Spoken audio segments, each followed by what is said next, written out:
Ito ang Bermuda Triangle. Isang tila ordinaryong bahagi ng karagatan, ngunit sa likod ng payapang tubig na ito ay nagkukubli ang isa sa mga pinakakamisteryosong lugar sa buong mundo. Ang Bermuda Triangle ay isang malawak na rehiyon sa hilagang kanlurang bahagi ng Atlantic Ocean.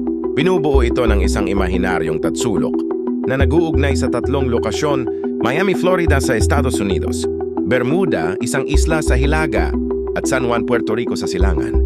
Sa unang tingin, isa lamang itong bahagi ng dagat. Ngunit sa nakalipas na mga dekada, dandang barko, eroplano, at mga pasahero ang bigla na lamang naglaho ng walang paliwanag sa rehiyong ito.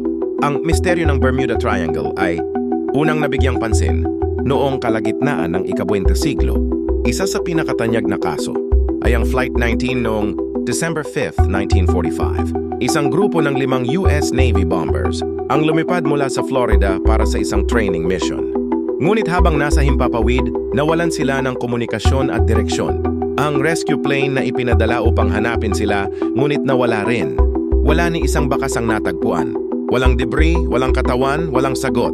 Ayon sa mga tala, mahigit 1,000 insidente ng pagkawala ang naiulat sa Bermuda Triangle. Mula sa malalaking barko gaya ng USS Cyclops hanggang sa maliliit na private planes. Ito ba ay delikado?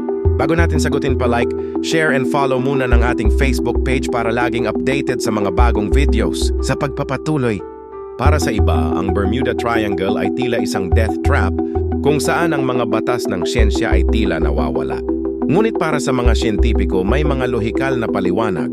Narito ang ilan sa mga teorya ukol sa mga misteryosong pagkawalan o masamang panahon. Ang Atlantic Ocean ay kilala sa biglaang pagbuo ng bagyo at malalaking alon na maaaring lumamon sa anumang sasakyang pandagat o panghimpapawid. 2. Pagkakamali sa navigation. Ayon sa ilang eksperto, ang magnetic field ng Bermuda Triangle ay maaaring makaapekto sa mga kompas, kaya't naliligaw ang mga piloto at kapitan. 3. Methane gas eruption. May paniniwala na may mga methane gas pockets sa ilalim ng dagat na kapag sumabog ay nagdudulot ng malalaking bula na nakakalunod sa mga barko. 4. Aliens at time portals. Bagamat walang ebidensya, ilang teorya ang nagsasabing ang lugar ay may extraterrestrial activity o mga dimensional rift kung saan naisasalin ang mga tao sa ibang realidad. Hanggang ngayon, wala pa ring tiyak na sagot kung bakit patuloy ang mga misteryosong pagkawala sa Bermuda Triangle. Ang ilan ay naniniwala na ito'y gawa ng kalikasan. Ang iba'y patuloy na naghahanap ng mas malalim na katotohanan. Ito ang Bermuda Triangle, isang lugar na tila simpleng bahagi lamang ng mundo, ngunit nagdudulot ng takot, hiwaga, at walang katapusang tanong sa sangkatauhan. Ito ang dagat ng mga nawala. Ito ang Bermuda Triangle.